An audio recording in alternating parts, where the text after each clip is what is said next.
নমস্কার, শুভ সন্ধ্যা। আমি মীনাক্ষী, চোখ রাখছি এই মুহূর্তের খবরে। মাটি কাটার সময় মাটি চাপা পড়ে গুরুতর আহত এক শ্রমিক। ঘটনা রবিবার দুপুরে বিশালগড় মহকুমার রঘুনাথপুর এলাকায়। আহত এই শ্রমিকের নাম সুলেমান মিয়া, বয়স ৬০, বাড়ি অরবিন্দনগর এলাকায়। কর্তব্যরত অন্যান্য শ্রমিকরা আহত শ্রমিক সুলেমান মিয়াকে উদ্ধার করে বিশালগড় মহকুমা হাসপাতালে নিয়ে যায়। সেখান থেকে তাকে উন্নত চিকিৎসার জন্য পাঠানো হয় আগরতলা জিবি হাসপাতালে। তাঁর হাতে আঘাত লাগে।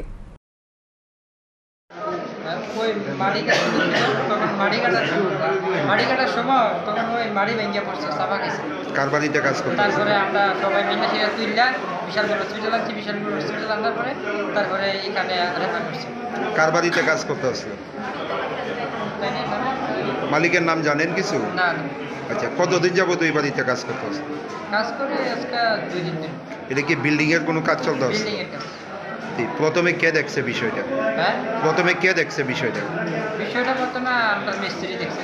আচ্ছা, মিস্ত্রি দেখে সেটা আমরা ডাকিছি, তাড়াতাড়ি করে গিয়ে সেটা আমরা রহস্যজনকভাবে বিধ্বংসী অগ্নিকাণ্ডে ভস্মীভূত কৃষকের বসত ঘর। ঘটনা সোনামুড়া মহকুমার মগবাড়ি এলাকায়। ক্ষতিগ্রস্ত এই কৃষকের নাম মাহাবুল হোসেন। সরকারি সহযোগিতার আশ্বাস দিলেন স্থানীয় বিধায়ক। বক্সনগর বিধানসভা কেন্দ্রের বক্সনগর ব্লকের অন্তর্গত মতিনগরের মগবাড়ি এলাকার মাহাবুল হোসেন নামে এক ব্যক্তির একমাত্র বসত ঘরটি শনিবার গভীর রাতে বিধ্বংসী অগ্নিকাণ্ডে ভস্মীভূত হয়ে যায়। এলাকাবাসীর বক্তব্য অনুযায়ী ঘরে ছিল নগদ 2,50,000 টাকা সহ আসবাবপত্র ও একটি বাইক। জরুরি নথিপত্রগুলিও রক্ষা করতে পারেননি বাড়ির মালিক মাহাবুল হোসেন। সোনামুড়া থেকে অগ্নি নির্বাপক বাহিনী ঘটনাস্থলে ছুটে আসলেও কিছুই রক্ষা করা সম্ভব হয়নি। এই ঘটনায় আবারও দাবি উঠেছে বক্সনগরেও অবিলম্বে অগ্নি নির্বাপক দপ্তরের কার্যালয় নির্মাণ করার। সোনামুড়া মহকুমার অগ্নি নির্বাপক দপ্তরে ফোন করার পরেও সঠিক সময়ে ফায়ার সার্ভিসের গাড়ি ঘটনাস্থলে এসে পৌঁছতে পারেনি। নিফানের চেষ্টা করছি, তারপরও নিফান যাইছে গেছে না। সাইকেল একটা পুরা গেছে, ঘর সুকিস ছিল, 2টা খাটা ছিল, অনেক মাল সামানা ছিল। কত টাকা? অনেক। তারপরে টাকা ছিল, ক্যাশ টাকা আমি এর কাছে 2বার দিছি। কালকে সকালবেলা দিছি 60,000, বিকেল বেলা দিছি 60,000। 1 লাখ টাকা আমার নিজের হাতে দিছি। আর একখানটা আমরা একটা কাজ করি, এই কাজে তাই আমরা 1 লাখ টাকা, টোটাল 2,20,000 টাকা আমার হাতে হেয়ার কাছে গেছে। তারপর হেয়ার কাছে কইছে আরো বলে 45,000 ছিল। আমরা একটা রাওয়ার আমি মাহাবুল হোসেনের বাড়িতে কিভাবে আগুন লেগেছে তা কেউই সঠিক বলতে পারছে না। তবে বাড়ির মালিক মাহাবুল হোসেন জানিয়েছেন, রাতের খাবার শেষে যথারীতি তারা ঘুমিয়ে পড়েন। গভীর রাতে হঠাৎ বিকট একটি শব্দ করে আগুনের টুকরো তার গায়ে এসে পড়ে। পরে তিনি দেখতে পান ঘরে দাও দাও করে আগুন জ্বলছে। কোনো রকমে দরজা খুলে বাইরে আসেন এবং চিৎকার করতে শুরু করেন। এলাকার লোকজন ছুটে আসে, কিন্তু তার বাড়ি পাহাড়ি এলাকায় হওয়ায় আগুন নেভাতে ব্যর্থ হয় এলাকাবাসী। বাড়ির লোকজন কোনো রকম ভাবে নিজেদের প্রাণ রক্ষা করেছেন ঠিকই, কিন্তু ঘর থেকে কিছুই বের করতে পারেননি। চোখের সামনে ঘরের সবকিছুই ভস্মীভূত হয়ে যায়। এলাকাবাসী এগিয়ে এসেছিলেন সাহায্যের জন্য, কিন্তু বিধ্বংসী আগুন নেভানো তাদের পক্ষে সম্ভব হয়নি। তাই প্রায় আধ ঘন্টার বেশি সময় তারা তাকিয়ে থাকা ছাড়া আর কিছুই করতে পারেনি। কারণ এই সময়ের মধ্যে অগ্নি নির্বাপক দপ্তরের কর্মীরা ঘটনাস্থলে এসে পৌঁছতে পারেনি। কামড় দিল, তেমনি চোখ মলি উর্মি চাইতে হওয়ার না হয়ে গেছে। এখন চোখ মলি চাইতে দুনিয়া জ্বলে যেতে আছে। এখন আমি চিল্লা হাল্লা শুরু করছি, মা ঘর আগুন লেগে কি আসলাম না করে। রবিবার এই ঘটনার খবর পেয়ে বক্সনগর বিধানসভা কেন্দ্রের বিধায়ক তফাজ্জল হোসেন ছুটে আসেন মাহাবুল হোসেনের বাড়িতে। অগ্নিকাণ্ডের ঘটনা সম্পর্কে পরিবারের কাছ থেকে খোঁজ খবর নিয়ে নগদ 10,000 টাকা সহ সরকারি সহযোগিতার মাধ্যমে একটি বসত ঘর দেওয়ার প্রতিশ্রুতি দেন।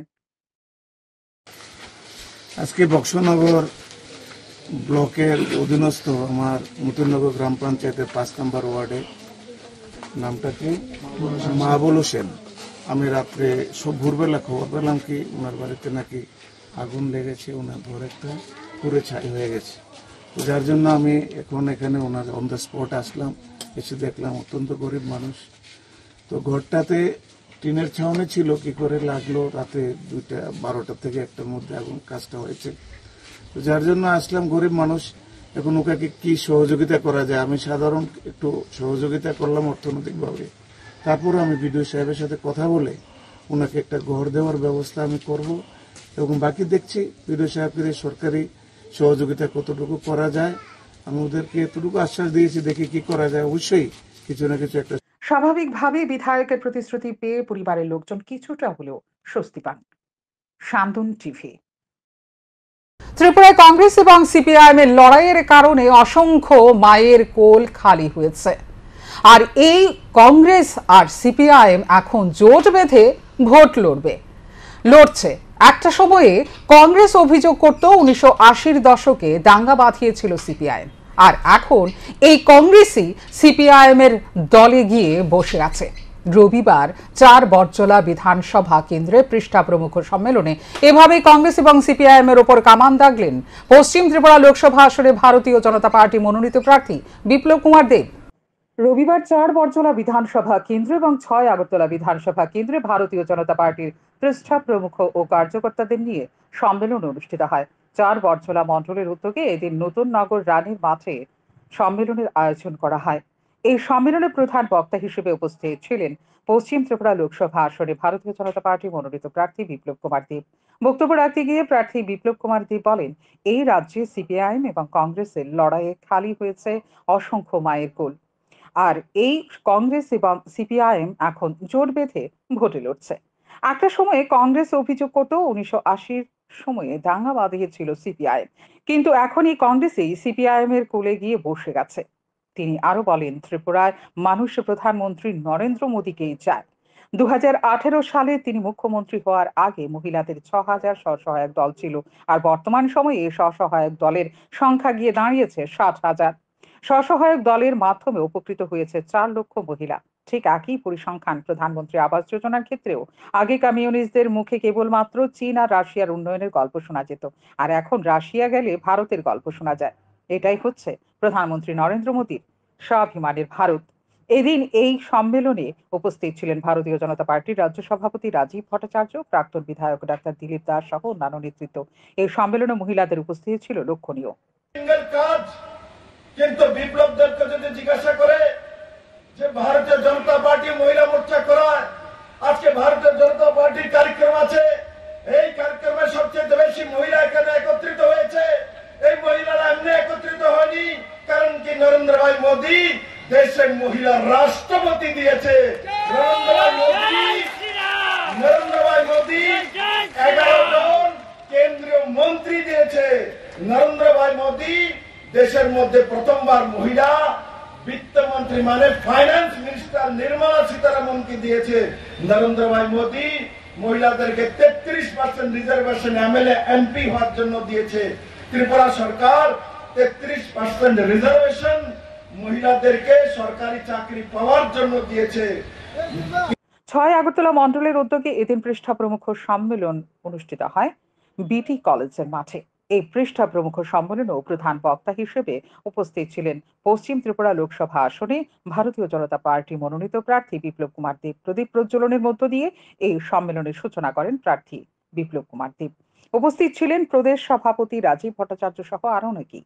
এই সম্মেলনে প্রদেশ সভাপতি রাজীব ভট্টাচার্য বলেন, সিপিআইএম রাজ্যের বুকে তার নীতি আদর্শকে বিসর্জন দিয়ে দিয়েছে, যার ফলশ্রুতিতে ত্রিপুরায় 2023 বিধানসভা নির্বাচনে সিপিআইএম এবং কংগ্রেসকে জোট বেঁধে লড়াই করতে দেখা গেছে, আর এর ফলও উপভোগ করেছে সিপিআইএম।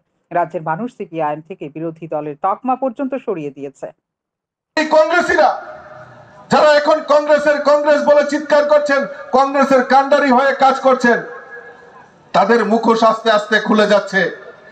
25টা বছর কমিউনিস্টরা সিপিএমরা রাজত্ব করেছে, তারা বিরোধী দলের ভূমিকা পালন করেছে। তাদের মাঠে ঘাটে দেখা যেত না, খালি নির্বাচন আসলেই দেখা যেত এইবার আয়া পড়তাছি আয়ালই আইলা সামরা সুইল্লালামু। দেখা যেত যখন নির্বাচনের রেজাল্টের 2 দিন আগে থেকে তাদের মোবাইলের সুইচ অফ হয়ে যেত, কারণ তারা জানতো ওই কংগ্রেসীরা, ওই দিল্লির কংগ্রেসীরা ওই সিপিএম এর হাতে এই ত্রিপুরা রাজ্যকে বিক্রি করে দিত। সেটা হারে হারে ত্রিপুরা রাজ্যের মানুষ জানে। এদিন এই পৃষ্ঠা প্রমুখ সম্মেলনে 22 পরিবারের 54 জন ভোটার বিভিন্ন রাজনৈতিক দল ত্যাগ করে ভারতীয় জনতা পার্টি পতাকা তুলে সামিল হন। দলত্যাগীদের হাতে গেরুয়া পতাকা তুলে দিয়ে তাদেরকে বরণ করে নেন প্রার্থী বিপ্লব কুমার দেব, প্রদেশ সভাপতি রাজীব ভট্টাচার্য প্রমুখ। শান্তন ত্রিভি। 2024 লোকসভা নির্বাচনে নির্ঘণ্ট ঘোষণা হয়ে গেছে শনিবার। নির্বাচন ঘোষণার আগে থেকে বিজেপি দল রাজ্যে দুটি লোকসভা আসনের নির্বাচনের জন্য মাঠ ঘাটে প্রচার অভিযানের মধ্য দিয়ে উত্তপ্ত করে নিজেদের সাংগঠনিক কার্যক্রম চালিয়ে যাচ্ছে। যুব মোর্চার কেন্দ্রীয় কার্যক্রমের অঙ্গ হিসেবে প্রদেশ যুব মোর্চার নির্দেশ অনুসারে যুব মোর্চার সাংগঠনিক পরিকাঠামোকে আরও শক্তিশালী ও মজবুত করতে প্রতিটি মণ্ডলে চলছে নমো যুব চৌপাল কার্যক্রম। রবিবার উত্তর ত্রিপুরা জেলার 54 কদমতলা কুর্তি মণ্ডল যুব মোর্চার উদ্যোগে কদমতলা উচ্চতর মাধ্যমিক বিদ্যালয়ের মাঠে নমো যুব চৌপাল কার্যক্রমের আয়োজন করা হয়। আসন্ন লোকসভা নির্বাচনে পূর্ব ত্রিপুরা আসনে বিজেপি দলের মনোনীত প্রার্থী মহারানী কৃতি সিং দেববর্মার সমর্থনে বিশাল যুব সমাবেশ হয় এদিন। এই যুব সমাবেশে সভাপতিত্ব করেন কদমতলা কুর্তি মণ্ডল যুব মোর্চার সহসভাপতি জন্মজিৎ কানু। এই যুব সমাবেশে প্রধান অতিথি হিসেবে উপস্থিত যুব মোর্চার রাজ্য সভাপতি তথা বিধায়ক সুশান্ত দেব। তাছাড়া উপস্থিত ছিলেন জেলা যুব মোর্চার সভাপতি জয়জিৎ শর্মা, উত্তর জেলার বিজেপি দলের জেলা সভাপতি কাজল দাস সহ অন্যান্য নেতৃত্বরা। যুব সমাবেশের মঞ্চে যুব মোর্চার রাজ্য সভাপতি সুশান্ত দেবের উপস্থিতিতে এক যোগদান সভা অনুষ্ঠিত হয়। এই যোগদান সভায় 37 পরিবারের 174 জন ভোটার তৃণমূল কংগ্রেস দল ত্যাগ করে ভারতীয় জনতা পার্টির পতাকা তলে সামিল হয়। আমরা যারা ভারতীয় জনতা যুব মোর্চার দায়িত্বে আছি, আমরা যারা ভারতীয় জনতা পার্টির কার্যকর্তা আছি, আমাদের দায়িত্ব প্রত্যেকটা বুথে গিয়ে মোদীজির যে প্রকল্পগুলো আছে সাধারণ মানুষের কাছে পৌঁছানো, সাধারণ মানুষকে অবগত করা। আগামী যে লোকসভা নির্বাচন আছে আমরা যেন সবাই মিলে আমাদের দেশের রাষ্ট্রনায়ককে, যিনি ভারতবর্ষকে বিশ্বগুরুর মর্যাদা দিয়েছে, মোদীজিকে যেন আমরা তৃতীয়বারের জন্য প্রধানমন্ত্রী বানাতে পারি, সেই লক্ষ্যে যেন প্রত্যেকটা অংশের যুব ভাই যেন কাজ করে, সে আশা প্রত্যাশা রাখবো। আমি একটা ছোট্ট ঘটনা আপনাদের সামনে তুলে ধরতে চাই মোদীজির। আপনারা হয়তো লক্ষ্য করেছেন, অন্য দেশের রাষ্ট্রপ্রধান, নিউ গিনির রাষ্ট্রপ্রধান মোদীজির পায়ে ছুঁয়ে প্রণাম করে।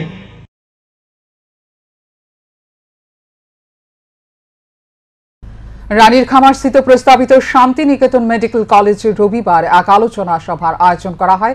এই আলোচনা সভায় উপস্থিত ছিলেন পন্তশ্রী জিমনাস্ট দীপা কর্মকার এবং দ্রোণাচার্য কোচ বিশ্বেশ্বর নন্দী সহ আরও অনেকেই। দীপা কর্মকার জানিয়েছেন, বিষয়টা নিঃসন্দেহে গর্বের। দ্বিতীয় মেডিকেল কলেজ স্থাপিত হতে চলেছে রাজ্যে। 2024 সালের মধ্যেই এই শান্তিনিকেতন মেডিকেল কলেজ কাজ শুরু করতে চলেছে। শান্তিনিকেতন মেডিকেল কলেজ কর্তৃপক্ষের তরফে জানানো হয়েছে যে সমস্ত বিষয়গুলোতে সরকারি অনুমোদনের প্রয়োজন সেসব ক্ষেত্রে খুব শীঘ্রই অনুমোদন পেয়ে যাবে তারা। খুব শীঘ্রই ওপিডি চালু করার পরিকল্পনা রয়েছে তাদের। 120 শয্যা বিশিষ্ট হাসপাতালের পরিকাঠামো ইতিমধ্যেই তৈরি করা হয়ে গেছে। আগামী 1 থেকে 1.5 মাসের মধ্যে এই 120টি শয্যা বিশিষ্ট হাসপাতাল তার চিকিৎসা পরিষেবা শুরু করে দেবে। আগামী 8 মাসের মধ্যে আরও 650 শয্যা বিশিষ্ট হাসপাতাল পরিষেবা চালু হয়ে যাবে। রাজ্য সরকারের সহযোগিতা খুব সহজভাবে চলছে যাবতীয় প্রক্রিয়া। মেডিকেল কলেজ করতেছে, কোনো ধরনের সমস্যা হয়নি। আমরা রাজ্য সরকারের সহায়তায় সাধারণ মানুষকে নিয়ে অলরেডি পরিকাঠামো গঠন করেছি। যেহেতু টিচার, ইঞ্জিনিয়ার আমাদের এখানে রিক্রুট হয়ে গেছে এবং আমরা মানুষজনের পরিষেবা দেওয়ার জায়গায় পরিকাঠামো তৈরি করেছি, খুব তাড়াতাড়ির মধ্যে আমরা ওপিডি চালু করে দেব। জাস্ট টেকনিক্যাল যে জিনিসগুলো আছে, সরকারি অনুমোদন আশা করছি খুব তাড়াতাড়ির মধ্যে হয়ে যাবে ওপিডি, এবং 120 বেডের হসপিটাল আমরা পরিকাঠামো কমপ্লিট করেছি। ত্রিপুরা গ্রামীণ ব্যাংকের আর্থিক সহযোগিতায় আগরতলা প্রেস ক্লাবে 40 বছর পূর্তি উপলক্ষে রবিবার ব্যাপক উৎসাহ উদ্দীপনার মধ্য দিয়ে অনুষ্ঠিত হল বার্ষিক ক্রীড়া প্রতিযোগিতা। পুরনো সংশোধনাগার সংলগ্ন Khudiram Bose English medium school মাঠে এই বার্ষিক ক্রীড়া প্রতিযোগিতা অনুষ্ঠিত হয়। সকাল 10টায় এই প্রতিযোগিতার উদ্বোধন করেন ত্রিপুরা গ্রামীণ ব্যাংকের চেয়ারম্যান সত্যেন্দ্র সিং। রবিবারে বার্ষিক ক্রীড়া প্রতিযোগিতায় শিশুদের জন্য ও 12 বছরের ঊর্ধ্বে ছেলে মেয়েদের জন্য sprint, skipping, shuttle run, spoon race, target the বলের আয়োজন করা হয়। বড়দের জন্য আয়োজন করা হয়েছে মিউজিক্যাল বল, টিপ পড়ানো, পাতিল ভাঙা, মিউজিক্যাল বল সহ ইত্যাদি। প্রতিটি খেলায় আকর্ষণীয় পুরস্কারেরও ব্যবস্থা করা হয়েছে। এদিনকার এই বার্ষিক ক্রীড়া প্রতিযোগিতায় সাংবাদিক, চিত্র সাংবাদিক ও তাদের পরিবারের সদস্যদের অংশগ্রহণ ছিল লক্ষণীয়। ত্রিপুরা গ্রামীণ ব্যাংকের চেয়ারম্যান সতীন্দ্র সিং আগরতলা প্রেস ক্লাবের সকল সদস্য এবং সদস্যকে অভিনন্দন জ্ঞাপন করেন। পাশাপাশি তিনি আশা ব্যক্ত করেন ত্রিপুরা এবং আগরতলার উন্নয়নে আগরতলা প্রেস ক্লাবের সদস্যরা গুরুত্বপূর্ণ ভূমিকা নেবেন। উপস্থিত ছিলেন আগরতলা প্রেস ক্লাবের সভাপতি জয়ন্ত ভট্টাচার্য, সম্পাদক রমাকান্ত দে প্রমুখ। এইরকম স্পোর্টস বা আরো বেশি করে আমাদের পরিবারের লোকেরা যাতে মিলিত হতে পারে সেই রকম কিছু প্রোগ্রাম আমরা করব। তবে অবশ্যই এই গরমের মধ্যে নয়। তো আমরা পরবর্তীকালে একটু শীতের সময়ে বা ঠান্ডা পড়লে আমরা এই ধরনের প্রোগ্রাম করব। আমরা একসঙ্গে খাবো দাবো, তারপর একটু আনন্দ ফুর্তি করব, একটু ফান গেমস হবে, হ্যাঁ, ইত্যাদি। তো আসলে এই দিনটা আমাদের পক্ষে, আমাদের কাছে, সবার কাছে খুবই আনন্দের। তো আমি আবারও সবাইকে ধন্যবাদ জানাচ্ছি যে আপনারা সবাই পার্টিসিপেট করছেন বলে আমরা এই অনুষ্ঠানটি করতে পারছি। নমস্কার, ধন্যবাদ সবাই। রবিবার শিক্ষা দপ্তরের বিভিন্ন শাখাগুলোকে নিয়ে প্রীতি ক্রিকেট ম্যাচের আয়োজন করা হয় ওয়েনদেসে মাঠে। আধিকারিক কিরণ গীতে জানিয়েছেন টিম ওয়ার্কের ভাবনা তৈরি করার পাশাপাশি প্রশাসনিক কাজকর্মকে গতিশীল করার লক্ষ্য নিয়ে এই প্রীতি ক্রিকেটের আয়োজন। শিক্ষা দপ্তরের কাজ করবে এবং ইতিবাচক প্রভাব পড়বে বলে আশা ব্যক্ত করেন তিনি। পাশাপাশি গুরুত্ব দেওয়া হয় সুস্বাস্থ্যের বিষয়টিকেও। শিক্ষা দপ্তরের বিভিন্ন শাখার আধিকারিক এবং কর্মীদের মধ্যে ব্যাপক উৎসাহ লক্ষ্য করা গেছে এই প্রীতি ক্রিকেট ম্যাচকে ঘিরে। कौन कौन टीम्स खेला हो रहा है? मैं सबसे पहले एजुकेशन डिपार्टमेंट को धन्यवाद देना चाहता हूँ कि उन्होंने ये आज का क्रिकेट मैच का आयोजन किया। बेसिकली हमारे ऑफिसर्स और स्टाफ में एक टीम वर्क की भावना पैदा करने के लिए और प्रशासन में एक गतिशीलता लाने के लिए इस मैच का आयोजन किया है। और मुझे पूरा विश्वास है कि सभी ऑफिसर स्टाफ यहाँ सुबह से आए हैं, वो उसमें अच्छे तरीके से भाग लेंगे और इसका एक पॉजिटिव इम्पैक्ट हमारे एजुकेशन डिपार्टमेंट के कामकाज में हमें देखने को मिलेगा। तो हमारे स्पेशल सेक्रेटरी साहब रावल साहब हैं, उन्होंने हमें आज यहाँ आने के लिए न्योता दिया। রবিবার আগরতলার প্রদেশ কংগ্রেস ভবনে কংগ্রেসের আদিবাসী সেলের এক সাংগঠনিক বৈঠক অনুষ্ঠিত হয়। এই বৈঠকে আদিবাসী সেলের পদাধিকারী সহ কর্মীরা উপস্থিত ছিলেন প্রদেশ কংগ্রেস সভাপতি আশিস কুমার সাহা, বিধায়ক সুদীপ রায় বর্মন প্রমুখ। এই সাংগঠনিক বৈঠকের মধ্য দিয়ে আসন্ন লোকসভা নির্বাচনের লক্ষ্যে রূপরেখা চূড়ান্ত করা হয়। সাংগঠনিক বৈঠক শেষে একটি যোগদান সভা অনুষ্ঠিত হয়। প্রদেশ কংগ্রেস সভাপতি আশিস কুমার সাহা জানিয়েছেন, আসন্ন লোকসভা নির্বাচনে ত্রিপুরায় কংগ্রেসের জয়কে সুনিশ্চিত করার জন্য এই নির্বাচনী প্রস্তুতি সভার আয়োজন করা হয়। এদিন পশ্চিম এবং পূর্ব ত্রিপুরা লোকসভা আসনে কংগ্রেসের প্রার্থী সমর্থনে প্রচার কার্য এবং পরিকল্পনা গ্রহণ করা হয়েছে। রবিবার কাঞ্চনপুর, মাতাবাড়ি, মান্দায়, শান্তির বাজার থেকে একাধিক কর্মী সমর্থক তীব্রামথা দল ত্যাগ করে কংগ্রেসে যোগদান করেন। সকলের উপস্থিতিতে এক নির্বাচনী প্রস্তুতি সভা এখানে অনুষ্ঠিত হয়েছে। এই দুটি লোকসভা আসনে আমাদের প্রার্থীর জয়কে সুনিশ্চিত করতে এবং দুটি আসনে প্রতিদ্বন্দ্বিতায় আমাদের প্রার্থী সমর্থনে প্রচার কাজ, তার পরিকল্পনা আজকে গৃহীত হয়েছে। আপনারা জানেন যে আদিবাসী নেতৃত্বের মধ্যে একটা বিশেষ ভূমিকা বিগত কিছুদিন ধরে ধারাবাহিকভাবে যে আমাদের কাজকর্ম চলছে, এতে করে এই রাজ্যে যারা আদিবাসীদের নিয়ে ছিনিমিনি খেলে, আদিবাসীদের প্রতারণা করে, আদিবাসী জনগণের আশা প্রত্যাশার অবমৃত্যু ঘটিয়েছে, তাদের বিরুদ্ধে আরও বেশি সংঘবদ্ধভাবে সোচ্চার হওয়ার জন্য এই রাজ্যে। এখনকার মতো এই মুহূর্তের সংবাদ এই পর্যন্ত। অন্যান্য আপডেটস দেখার জন্য অবশ্যই নজর রাখতে হবে সান্দন টিভির পর্দায়। সান্দন টিভি, দায়বদ্ধতায় যার ঐতিহ্য।